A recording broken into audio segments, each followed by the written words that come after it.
ನಮಸ್ಕಾರ. ಇದು ಸುದ್ದಿ ವಿಶ್ಲೇಷಣೆ. ನಾನು ಶಶಿಧರ್ ಭಟ್. ಇದು ನನ್ನ ಡಿಜಿಟಲ್ ವಾಹಿನಿ ಸುದ್ದಿ ಟಿವಿ. ಇದನ್ನು ಲೈಕ್ ಮಾಡಿ, ಸಬ್ಸ್ಕ್ರೈಬ್ ಮಾಡಿ, ಶೇರ್ ಮಾಡಿ, ಬೆಲ್ ಐಕಾನ್ ಅನ್ನ ಪ್ರೆಸ್ ಮಾಡೋದಕ್ಕೆ ಮರಿಬೇಡಿ. ಹಾಗೆಯೇ ಸ್ವತಂತ್ರ ಪತ್ರಿಕೋದ್ಯಮಕ್ಕೆ ಸಾಧ್ಯ ಆದರೆ ಬೆಂಬಲಿಸಿ, ನನ್ನ ಧ್ವನಿಯನ್ನ ಉಳಿಸಿ. ನನ್ನದು ಜನಪರವಾದ ಧ್ವನಿ, ಜನರಿಗಾಗಿ ನಾನು ಮಾತನಾಡ್ತೇನೆ, ಯಾವುದೇ ರಾಜಕಾರಣಿಗಳಿಗಾಗಿ ಅಲ್ಲ. ಏನಿವೆ ನಿಮ್ಮ ಬೆಂಬಲಕ್ಕೆ ಕೃತಜ್ಞತೆ. ಈ ಬೆಂಬಲ ಮುಂದುವರಿಲಿ. ಕಾಂಗ್ರೆಸ್ ಪಕ್ಷದ ನಾಯಕ, ಲೋಕಸಭೆಯ ಪ್ರತಿಪಕ್ಷದ ಮುಖಂಡ ನಾಯಕ ರಾಹುಲ್ ಗಾಂಧಿ ಇವತ್ತೊಂದು ಮಹತ್ವದ ಪತ್ರಿಕಾಗೋಷ್ಠಿಯನ್ನು ನಡೆಸಿದರು. ಇದು ಹಲವು ದೃಷ್ಟಿಯಿಂದ ಮಹತ್ವದ್ದು. ರಾಹುಲ್ ಗಾಂಧಿ ಇವತ್ತು ಪ್ರಸ್ತಾಪಿಸಿದ ವಿಚಾರ ಮತಗಳ್ಳತನಕ್ಕೆ ಸಂಬಂಧಪಟ್ಟದ್ದು. ಈ ದೇಶದಲ್ಲಿ ಚುನಾವಣೆ ಎಷ್ಟರ ಮಟ್ಟಿಗೆ ಪ್ರಾಮಾಣಿಕವಾಗಿ ನಡೆಯುತ್ತೆ ಅನ್ನುವ ಪ್ರಶ್ನೆ ನಮ್ಮ ಮುಂದೆ ಬಂದದ್ದು ಇತ್ತೀಚಿನ ವರ್ಷಗಳಲ್ಲಿ. ದೇಶದ ಚುನಾವಣಾ ಆಯೋಗ ಎಲ್ಲೋ ಯಾರದೋ ನಿರ್ದೇಶನದಂತೆ ವರ್ತಿಸ್ತಾ ಇದೆಯಾ? ಅದಕ್ಕಿದ್ದ ಸ್ವತಂತ್ರವಾದ ಅಸ್ತಿತ್ವ ಇದೆ, ಅದು ನಾಶ ಆಗ್ತಾ ಇದೆಯಾ? ಈ ಪ್ರಶ್ನೆಗಳು ಮೂಡಿದ್ವು. ಇಂಥ ಪ್ರಶ್ನೆಗಳು ಮೂಡುವುದಕ್ಕೂ ಕಾರಣಗಳಿತ್ತು. ಚುನಾವಣಾ ಆಯೋಗದಲ್ಲಿ ಯಾರನ್ನ ಮುಖ್ಯ ಆಯುಕ್ತರನ್ನ ನೇಮಿಸಲಾಗುತ್ತೆ, ಆ ಪ್ರೊಸೆಸ್ಗಳು, ನಂತರ ಚುನಾವಣಾ ಆಯೋಗದ ವರ್ತನೆ ಚುನಾವಣೆಯ ಸಂದರ್ಭದಲ್ಲಿ ಸಂಪೂರ್ಣವಾಗಿ ಪ್ರತಿಪಕ್ಷಗಳನ್ನ ಟಾರ್ಗೆಟ್ ಮಾಡ್ತಾ ಆಡಳಿತ ಪಕ್ಷವನ್ನ ಹಾಗೆ ಅವರನ್ನೊಂಥರ ಬೇರೆ ರೀತಿ ನೋಡುವಂತಹ ರಾಜಕಾರಣವನ್ನ ಚುನಾವಣಾ ಆಯೋಗ ಪ್ರಾರಂಭ ಮಾಡಿತ್ತು. ಈ ಬಗ್ಗೆ ಬಹಳ ಮೊದಲು ಪ್ರಸ್ತಾಪ ಮಾಡಿದವರು ರಾಹುಲ್ ಗಾಂಧಿ ಅವರೇ. ಈಗ ಅವರು ಮಾಡಿದ ಪ್ರಸ್ತಾಪ ಬೆಂಗಳೂರು ಕ್ಷೇತ್ರಕ್ಕೆ ಏನಿದೆ ಅದಕ್ಕೆ ಸಂಬಂಧಪಟ್ಟದ್ದು, ಲೋಕಸಭಾ ಕ್ಷೇತ್ರದಲ್ಲಿ. ಸೊ ಈ ಬೆಂಗಳೂರು ಗ್ರಾಮಾಂತರ ಏನು ಬರುತ್ತೆ ಅಲ್ಲಿ ಮತಗಳ್ಳತನ ಆಗಿದೆ ಅಂತ ಆರೋಪವನ್ನು ಮಾಡ್ತಾ ಇದ್ರು. ಇವತ್ತು ಅವರು ಪತ್ರಿಕಾಗೋಷ್ಠಿಯನ್ನು ಕರೆದು ಸಂಪೂರ್ಣ ಅಂಕಿಅಂಶಗಳನ್ನ ನೀಡಿದ್ರು. ಈ ಅಂಕಿಅಂಶಗಳನ್ನ ಇಟ್ಟುಕೊಡೋದಕ್ಕೆ ಉತ್ತರ ನೀಡೋದು ಕಷ್ಟ. ಚುನಾವಣಾ ಆಯೋಗ ಈ ಸಂದರ್ಭದಲ್ಲಿ ಹೇಳಿದ್ದು, ಅಯ್ಯೋ ನಾವೆಲ್ಲ ನೋಡ್ತೀವಿ, ಅಧಿಕೃತ ದಾಖಲೆಗಳೇ ಆಮೇಲೆ ರಿಯಾಕ್ಟ್ ಮಾಡ್ತೀವಿ ಅಂತ. ಅಂದ್ರೆ ಚುನಾವಣಾ ಆಯೋಗ ತಕ್ಷಣ ರಿಯಾಕ್ಟ್ ಮಾಡದ ಸ್ಥಿತಿಯನ್ನು ತಲುಪಿದೆ. ಯಾಕೆಂದ್ರೆ ರಾಹುಲ್ ಗಾಂಧಿ ಅತ್ಯದ್ಭುತವಾಗಿ ಪ್ರೆಸೆಂಟ್ ಮಾಡಿದ್ರು. ಅದು ಹೇಗಿತ್ತು ಅಂದ್ರೆ, ಒಬ್ಬ ರಾಜಕಾರಣಿ ಯಾವ ರೀತಿ ಅಧ್ಯಯನ ಮಾಡಬೇಕು ಅಂತ, ಇದನ್ನ ಮೋದಿ ಗೋಧಿ ಇತ್ಯಾದಿಗಳು ಕಲ್ತ್ಕೋಬೇಕು. ನಾನು ಆ ವಿಷಯಕ್ಕೆ ಬರ್ತೀನಿ, ಅದು ಏನು ಅಂತ. ಸೊ ನ್ಯೂಸ್ ಹೇಳುತ್ತೆ, Congress MP Rahul Gandhi criticized the Election Commission of India and alleged that the election are choreographed. So ಅದು ಹೇಳ್ತಾ ಹೋಗುತ್ತೆ, presenting Congress research of voting in Mahadevapura assembly in Karnataka, Gandhi alleged vote chori of 1,250 votes. So Mahadevapura constituency ಒಂದರಲ್ಲೇನೆ ಲೋಕಸಭಾ ಚುನಾವಣಾ ಸಂದರ್ಭದಲ್ಲಿ 1,250,000 ಮತಗಳ ಕಳ್ಳತನ ಮಾಡಿದ್ದಾರೆ ಅಂತ. ಕಳ್ಳತನ ಅಂದ್ರೆ ಕೆಲವರು ಹೆಸರುಗಳೇನಿವೆ, ಅವ್ರು ಎಲ್ಲಿಯವರು ಏನು ಅಪ್ಪನ ಹೆಸರಿಲ್ಲ ವೋಟರ್ ಲಿಸ್ಟ್ ನಲ್ಲಿ, ಅಪ್ಪನ ಹೆಸರು ಇರ್ಬೇಕಲ್ಲ, ಅದಿಲ್ಲ. ಅದರ ಜೊತೆಗೆ ಕೆಲವರು 4-5 ವೋಟ್ಗಳಿವೆ. ಕೆಲವರದ್ದು ಕರ್ನಾಟಕದಲ್ಲೂ ವೋಟ್ ಇದೆ, ಮಹಾರಾಷ್ಟ್ರದಲ್ಲೂ ವೋಟ್ ಇದೆ, ಗುಜರಾತ್ನಲ್ಲೂ ವೋಟ್ ಇದೆ. ಅಂಥವ್ರದ್ದು ಎಲ್ಲ ವೋಟರ್ ಲಿಸ್ಟ್ಗಳಲ್ಲಿ ಇಡೀ ವೋಟರ್ ಲಿಸ್ಟ್ ಸೆಲ್ಫ್ ಫಾಲ್ಟಿ ಆಗಿದೆ. ಅದನ್ನ ಒಂದು ಉದ್ದೇಶದಿಂದ ಮಾಡೋದು, ಒಂದು ಪ್ಯಾಟರ್ನ್ ಕಾಣುತ್ತೆ. ಅದನ್ನೇ ಅವರು ಹೇಳ್ತಾ ಹೋಗ್ತಾರೆ. ಇವತ್ತು ರಾಹುಲ್ ಗಾಂಧಿ ಚುನಾವಣಾ ಕಮಿಷನ್ ಇದರಲ್ಲಿ ಸಂಬಂಧಪಟ್ಟ ಹಾಗೆ ಪತ್ರಿಕಾಗೋಷ್ಠಿಯಲ್ಲಿ ಹೇಳಿದ್ದು, election are choreograph, our internal polling told us we would win 16 seats in Karnataka, we won 9. So ಅವ್ರು ಹೇಳ್ತಾರೆ, ಮೊದಲು ನಮಗೆ ಒಂದು ಮಾಹಿತಿ ಬಗ್ಗೆ ಕರ್ನಾಟಕದಲ್ಲಿ ನಾವು 16 ಸ್ಥಾನಗಳನ್ನು ಗೆಲ್ಬೇಕಾಗಿತ್ತು, ಆದ್ರೆ ನಾವು ಗೆದ್ದಿದ್ದು 9 ಮಾತ್ರ. We then focused on 7 unexpected losses. So ಅವ್ರು ಹೇಳ್ತಾ ಹೋಗ್ತಾರೆ ತಾವು ಹೇಗೆ ಇಡೀ ಪ್ರೊಸೆಸ್ ಅನ್ನ ಸ್ಟಾರ್ಟ್ ಮಾಡಿದ್ರು. ಹಾಗಿದ್ರೆ ಯಾಕೆ ನಾವು 16 ಗೆಲ್ಲಬೇಕಾದವರು ನಾವು 9 ಗೆದ್ದಿದ್ದು ಯಾಕೆ? ಈ ಪ್ರಶ್ನೆ ಕಾಡದ್ಮೇಲೆ ಈ ಅನ್ಎಕ್ಸ್ಪೆಕ್ಟೆಡ್ ಲಾಸಸ್ ಅಂತಾರೆ, ಅನಿರೀಕ್ಷಿತವಾದ ಈ ಸೋಲೇನಿದೆ. ಸೊ ಅದಕ್ಕಾಗಿ ನಾವು ಹಾಗಿದ್ರೆ ನೋಡ್ಬೇಕು ಅಂತೇಳಿ V choose 1 Lok Sabha and our team decided we could only focus on one Vidhana Sabha. So we focused on Mahadevpur you see that here is the brand man. So ಅವ್ರು ಏನ್ ಮಾಡಿದ್ರು ಅಂದ್ರೆ ಕಾಂಗ್ರೆಸ್ ಟೀಮ್ ಏನಿದೆ, ಫಸ್ಟ್ ಒಂದು ಲೋಕಸಭಾ ಕ್ಷೇತ್ರವನ್ನ ಅವರು ಆಯ್ಕೆ ಮಾಡ್ಕೊಂಡ್ರು.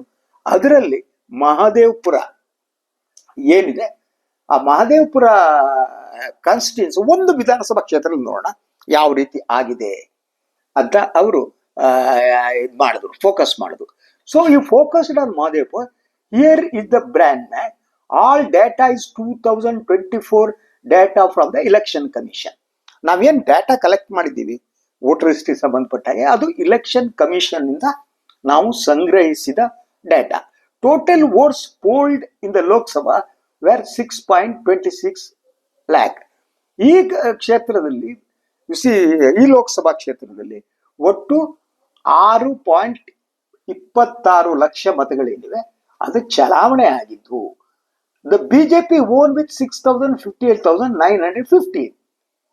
ಇದರಲ್ಲಿ ಬಿಜೆಪಿ ಅಭ್ಯರ್ಥಿ 6,58,915 ಮತಗಳನ್ನ ಅವರು ಪಡೆಯುವ ಮೂಲಕ 32,707 ಮಾರ್ಜಿನ್ ಆಗಿತ್ತು ಅನ್ನುವ ಮಾತನ್ನ ಅವ್ರು ಹೇಳ್ತಾರೆ. So but then we look at Mahadevpura, where Congress polled 1,15,586 votes. Mahadevapura Vidhan Sabha ಕ್ಷೇತ್ರದಲ್ಲಿ ಕಾಂಗ್ರೆಸ್ ಅಭ್ಯರ್ಥಿ 1,15,586 ಮತವನ್ನು ಪಡೆದಿದ್ರು. ಬಿಜೆಪಿ 2,29,632 ಮತವನ್ನ ಪಡೆದಿತ್ತು ಅನ್ನುವ ಅಂಶಗಳನ್ನ ರಾಹುಲ್ ಗಾಂಧಿ ಇವತ್ತು ಪತ್ರಿಕಾಗೋಷ್ಠಿಯಲ್ಲಿ ನೀಡ್ತಾ ಹೋದ್ರು. ಸೊ ಈ ಫೌಂಡ್, ಹಾಗಿದ್ರೆ ನಮಗೇನ್ ಕಂಡು ಬಂತು? 1,250,000 ಮತಗಳನ್ನ ಇಲ್ಲಿ ಕಳ್ಳತನ ಆಗಿದೆ.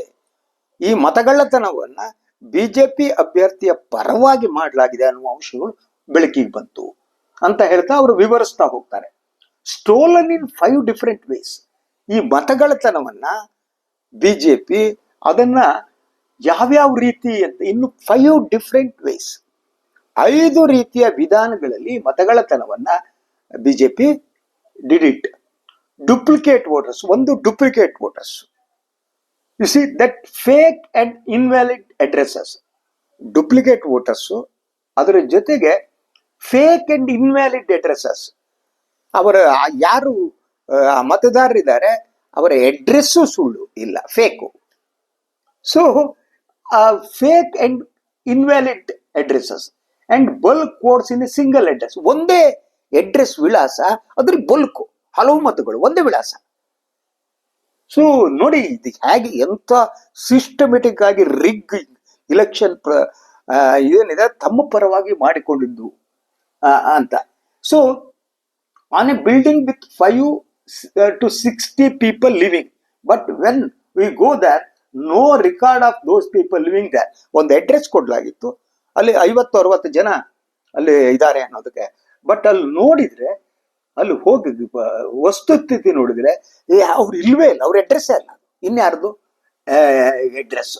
One family in living in those house. ಆ ಮನೇಲಿ ಇದ್ದವ್ರು ಒಬ್ಬರೇನೆ, ಆದ್ರೆ 50-60 ಅಲ್ಲಿ ಇದ್ದಾರೆ ಅನ್ನೋದಕ್ಕೆ ಅವರ ವಿಳಾಸಗಳನ್ನ ಕೊಡಲಾಗಿತ್ತು. So invalid photos.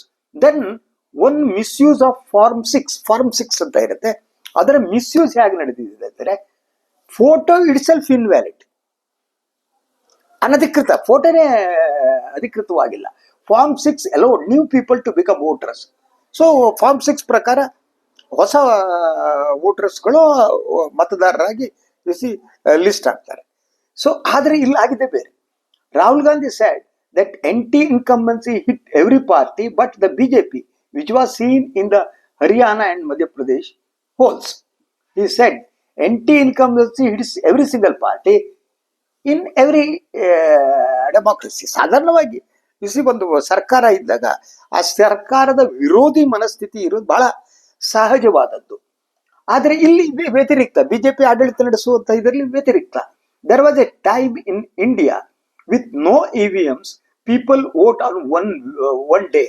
Now UP has different voting day and Bihar has some other day. Voting goes on for a month. This mode is suspicious. ಒಂದೇ ಸಲ ಇಲೆಕ್ಷನ್ ನಡೆಯಲ್ಲ, ಒಂದೊಂದು ಕಡೆ ಒಂದೊಂದು ಸಂದರ್ಭದಲ್ಲಿ ಇಲೆಕ್ಷನ್ ನಡೆಯುತ್ತೆ. ಸೊ ಒಂದು ದಿನ ಮತದಾನ ನಡೆದ್ರೆ ಬೇರೆ, ನೀವು ಈ ರೀತಿ ಮೂಲಕ ಇಲ್ಲಿ ಸಸ್ಪಿಷನ್ ಉಂಟಾಗುತ್ತೆ. ಯಾಕೆಂದ್ರೆ ಒಬ್ಬ ವ್ಯಕ್ತಿ ಹಲವು ಕಡೆ ಆತ ಮತಗಳನ್ನ ಹೊಂದಿರಬಹುದು. ಹೆಂಗೆ ಅಂತಂದ್ರೆ ನಿಮ್ಗೆ, ಸೊ ಅವನು ಬಿಹಾರದಲ್ಲಿ ಒಂದಿನ ವೋಟ್ ಮಾಡ್ತಾನೆ, ಅವನದೇ ಹೆಸರನ್ನ ಒಂದಿನ ಮಹಾರಾಷ್ಟ್ರದಲ್ಲಿ ಇರ್ಬೋದು, ಅಲ್ಲಿ ಇನ್ನೊಂದ್ಸಲ ಮಾಡ್ತಾನೆ. ಸೊ ಅದರಿಂದ ಹಲವು ರಾಜ್ಯಗಳಲ್ಲಿ ವೋಟ್ ಮಾಡುವ ಡುಪ್ಲಿಕೇಟ್ ಮತದಾರನ್ನ ಸೃಷ್ಟಿ ಮಾಡಲಾಗಿದೆ ಅಂತ ಅವ್ರು ಹೇಳುದು. Reiterating his claims on fake votes in Maharashtra Assembly elections, he alleged that the number of votes added to the list in the 5 months ahead of the polls was more than the people added in the last 5 years. So ಮಹಾರಾಷ್ಟ್ರದಲ್ಲೂ ಹಂಗೆ ಆಗಿದೆ. ಕಳೆದ 5 ವರ್ಷಗಳಲ್ಲಿ ಎಷ್ಟು ಮತದಾರರು ಹೊಸದಾಗಿ ಸೇರ್ಪಡೆಯಾಗಿದ್ರೋ ಅದಕ್ಕಿಂತ ಹಲವು ಪಟ್ಟು, ಎಷ್ಟೋ ಪಟ್ಟು ಕೇವಲ 5 ತಿಂಗಳಲ್ಲಿ ಮತದಾರರಾದರು. ಇದು ಹೇಗೆ? ರಾಹುಲ್ ಗಾಂಧಿ ಪ್ರಶ್ನಿಸ್ತಾರೆ. So Maharashtra we were not able to tell the logic behind it. So ನಮಗೆ ಇದ್ರ ಹಿಂದೆ ಲಾಜಿಕ್ ಏನು ಅನ್ನೋದೇ ಅರ್ಥ ಆಗ್ತಾ ಇಲ್ಲ ಅನ್ನೋದು. ಸೊ ಹೀಗೆ ಅವರು ಇವತ್ತಿನ ಬಹಳ ಮಹತ್ವದ ಅಂಶಗಳನ್ನ ಅವರು ಈ ಒಂದು ಪತ್ರಿಕಾಗೋಷ್ಠಿಯಲ್ಲಿ ವಿವರಿಸ್ತಾ ಹೋದ್ರು. The EC said that Congress leader has not responded to the official invitation extended to him nearly 2 months ago. Why? Is it because his media statements were baseless? So ಅದನ್ನ ಇಲೆಕ್ಷನ್ ಕಮಿಷನ್ ಬನ್ನಿ ಅಂತ notice ಕೊಟ್ಲೆ ಬರಲ್ಲ ಅಂತ ಅನ್ನೋ type ಅನ್ನ ಅವರು ಮಾತಾಡ್ತಾರೆ. So ಒಟ್ಟಾರೆಯಾಗಿ ಈ ಒಂದು ರಿವೀಲ್ ಇದೇನಿದೆ, ಸೊ ರಾಹುಲ್ ಗಾಂಧಿ ಅವರ ಈ ಪತ್ರಿಕಾಗೋಷ್ಠಿ ಬಹಳ ಮುಖ್ಯವಾದ. ಇದಕ್ಕೆ ಉತ್ತರ ಕೊಡಬೇಕು, ಇಲೆಕ್ಷನ್ ಕಮಿಷನ್ ಉತ್ತರ ಕೊಡಬೇಕು, ಸರ್ಕಾರ ಉತ್ತರ ಕೊಡಬೇಕು. ಪ್ರಭುತ್ವ, ಕೇಂದ್ರ ಸರ್ಕಾರ ಇಲೆಕ್ಷನ್ ಕಮಿಷನ್ ಅನ್ನ ತನ್ನ ಅಡಿಯಾಳಂತೆ ಬಳಸಿಕೊಳ್ತಾ ಇದೆಯಾ?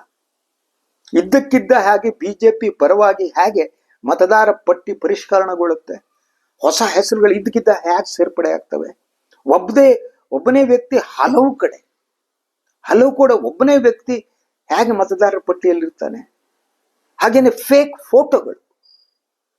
ಸೊ ಅವರು ಬಿಡುಗಡೆ ಮಾಡಿರುವ ಅಂಕಿಅಂಶದಲ್ಲಿ ಒಂದೇ ಫೋಟೋವನ್ನ ಹಲವು ಮತದಾರರ ಅಡ್ರೆಸ್ ಜೊತೆ ಜೋಡಿಸಲಾಗಿದೆ. ಒಬ್ಬಂದೇ ಫೋಟೋ. ಸೊ ಒಬ್ಬಂದೇ ಫೋಟೋ ಅಂದ್ರೆ ಒಬ್ಬ ಅವನ ನಾರಾಯಣಪ್ಪ ಅಂದ್ಕೊಳ್ಳಿ, ಅದು ನಾರಾಯಣಪ್ಪನ ಫೋಟೋ ಒಂದು ವೋಟ್ನಲ್ಲಿ. ಸೊ ಇನ್ನೊಂದಲ್ಲಿ ಹನುಮಂತಪ್ಪನ ವೋಟ್ನಲ್ಲೂ ಇದೇ ನಾರಾಯಣಪ್ಪನ ಫೋಟೋ. ಅಂದ್ರೆ ಇಡೀ ಈ ಪ್ರೊಸೆಸ್ ಅದ್ರ ಜೊತೆಗೆ ಸೊ ನೋ ಅಡ್ರೆಸಸ್ ಅಂತ, ಮತದಾರರ ಪಟ್ಟಿಯಲ್ಲಿ ನಿಮಗೆ ವಿಳಾಸಗಳಿಲ್ಲದಿರುವುದು ಮತ್ತು ಸುಳ್ಳು ವಿಳಾಸಗಳನ್ನು ಹಾಕೋದು, ಅದರ ಜೊತೆಗೆ ತಂದೆಯ ಹೆಸರೇ ಇಲ್ದಿರೋದು. ಇಂಥವರು ವೋಟ್ ಮಾಡುವುದಕ್ಕೆ ಹೇಗೆ ಚುನಾವಣಾ ಆಯೋಗ ಅವಕಾಶವನ್ನು ಕಲ್ಪಿಸಿಕೊಡುತ್ತೆ? ಇದು ಸಂಶಯ. ಯಾಕೆಂದ್ರೆ ಬಹಳ ಮುಖ್ಯವಾಗಿ ಇವರು ಪ್ರಸ್ತಾಪ ಮಾಡಿದ 2-3 ಅಂಶಗಳು, ನೀವು 5 ಬಾರಿ 6 ಬಾರಿ 10 ಬಾರಿ ತಿಂಗಳಗಟ್ಟಲೆ ಇಲೆಕ್ಷನ್ ನಡೆಸೋ ಉದ್ದೇಶ ಏನು? Security? No, I don't think so. ಸಾಧ್ಯನೇ ಇಲ್ಲ. ಬೇರೆ ಬೇರೆ ಕಡೆ ಬೇರೆ ಬೇರೆ ಸಮಯದಲ್ಲಿ ಇಲೆಕ್ಷನ್ ಮಾಡುವ ಮೂಲಕ ಈ ಕಳ್ಳ ಓಟುಗಾರರು ಮತ್ತು ಈ ಮತಗಳ್ಳತನ ಮಾಡ್ತಾರಲ್ಲ, ಅವರಿಗೆ ಒಂದು ಅವಕಾಶ ಕಲ್ಪಿಸುವಂತ ವಾತಾವರಣವನ್ನ ಸ್ವತಃ ಇಲೆಕ್ಷನ್ ಕಮಿಷನ್ನೇ ಸೃಷ್ಟಿಸ್ತಾ. ಇದು ಪ್ರಶ್ನೆ. ಈ ಪ್ರಶ್ನೆಗೆ ಉತ್ತರ ಕೊಡಬೇಕಾಗಿದೆ. ನಾನು ಅದನ್ನೇ ಬಹಳ ಮುಖ್ಯವಾದ ಪತ್ರಿಕಾಗೋಷ್ಠಿ ಅಂದ್ಕೊಂಡಿದ್ದೀನಿ. ಇದಕ್ಕೆ ಉತ್ತರ ಕೊಡಬೇಕು. ಉತ್ತರ ಕೊಡೋದಂದ್ರೆ ನೀ ಕಳ್ಳ, ನೀನೇನ, ನೀ ಪಪ್ಪು, ನೀನ್ ಹಂಗೆ, ಈ ರೀತಿ ಅಲ್ಲ. ಸುಮ್ಮನೆ ಕ್ಯಾರೆಕ್ಟರ್ ಅಸಾಸಿನೇಷನ್ ಅಲ್ಲ, ಮತಗಳ್ಳತನ ಆಗಿದ್ದು ಈಗ ದಾಖಲೆ ಸಮೇತ ಇವತ್ತು ರಾಹುಲ್ ಗಾಂಧಿ ಬಿಡುಗಡೆ ಮಾಡಿದ್ದಾರೆ. ಅದಕ್ಕೆ ಉತ್ತರ ಕೊಡಬೇಕಾದ್ದು ಸರ್ಕಾರದ ಜವಾಬ್ದಾರಿ ಮತ್ತು ಹೊಣೆಗಾರಿಕೆ. ಅದು ರಾಹುಲ್ ಗಾಂಧಿ ಅವರಿಗೆ ಮಾತ್ರ ಕೊಡೋ ಉತ್ತರ ಅಲ್ಲ, ಈ ದೇಶದ ಪ್ರತಿ ನಾಗರಿಕರ ಬಯಸುವ ಉತ್ತರ ಅದು. They should answer it. ಏನಾಗಿದೆ ಅಲ್ವಾ? Let's wait and see. ಮುಂದಿನ ಬೆಳವಣಿಗೆ ಏನಾಗುತ್ತೆ ನೋಡೋಣ. ಅದರಿಂದ ಮತ್ತೆ ನಾನು ಬಂದು ನಿಮ್ಮ ಜೊತೆ ಮಾತಾಡ್ತೀನಿ. ಎಲ್ಲರಿಗೂ ನಮಸ್ಕಾರ.